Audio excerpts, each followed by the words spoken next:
17 साल की उम्र में इसने क्या किया, एक दिन बाल कटाने गया नाई की दुकान पे। भैया बोला बढ़िया बढ़िया बाल काट दो, लेकिन नाई बोला यार मैं वेट कर भैया, अभी 3 आदमी बैठे हैं। इसको समझ में आया लोगों को वेट करना पड़ता है।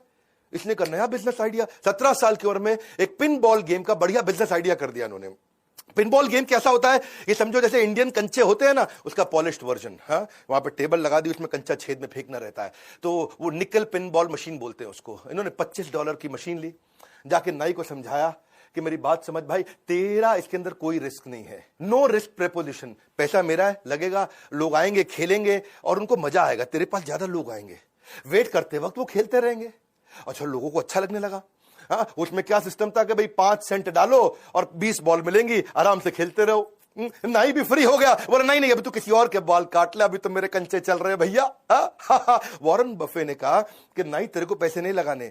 उससे क्या हुआ, जितने लोग थे उसी के यहाँ करके बाल कटाने आते थे, भैया इसी के बाल कटा लो, है क्योंकि यहाँ तो गेम खेलने को मिल जाएगा, वेटिंग नहीं करना पड़ता, बाकी जगह वेट करना पड़ता था। नाई को मजा आने लगा। धीरे धीरे इसने वॉशिंगटन डीसी में सारे के सारे सैलून के अंदर अपनी वो गेम इंस्टॉल करनी शुरू कर दी। $25 से बिजनेस चालू किया, रोज पैसा कमाया, रोज पैसा कमाया, और आने वाले समय में 1 साल के अंदर $1000 में बिजनेस को बेच दिया। $25 से $1000। उसके बाद इसको एक दादाजी की कहानी सुनाता हूं।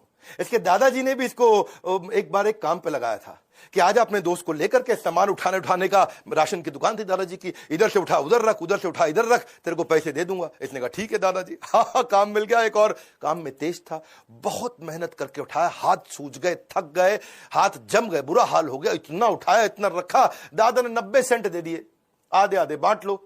बोला $1 नहीं मिला, 90 सेंट। बहुत गुस्सा आया। इसने सोचा यार दादा बहुत तेज निकला, सही खेल गया यार, है पहले कोई कॉन्ट्रैक्ट नहीं बनाया और बाद में 90 सेंट दे दिया, ये कोई पैसा होता है। उस दिन इसको समझ में आया कि मेरी बात सुनो भैया, हाँ पहले ही स्पेसिफिक्स और कॉन्ट्रैक्ट साइन करके ही धंधा करना है किसी के साथ। जब नौकरी भी मांगने जाओ ना, उस दिन जिस दिन नौकरी मिलती है ना, तब नेगोशिएट कर लेना इंटरव्यू में। उस समय जितनी तनख्वाह तय हो गई, उसके बाद कोई नहीं पूछेगा, 1 साल तक तनख्वाह नहीं बढ़ती भैया फिर। तो big bargaining leverage is greatest when you begin a job. उसके बाद कोई नहीं पूछता आपको। तो ये कहते हैं कि मैं अच्छा इन्वेस्टर इसलिए क्योंकि मैं अच्छा बिजनेसमैन हूं, और अच्छा बिजनेसमैन भी इसलिए क्योंकि मैं अच्छा इन्वेस्टर हूं। रिस्क कहते हैं कि खत्म हो जाता है जब तुमको समझ में आ जाता है तुम कर क्या रहे हो। पहले समझ तो लो तुम कर क्या रहे हो। शेयर मार्केट में रिस्क तो उसको होता है जिसको पता ही नहीं वो पैसा कहां लगा रहा है।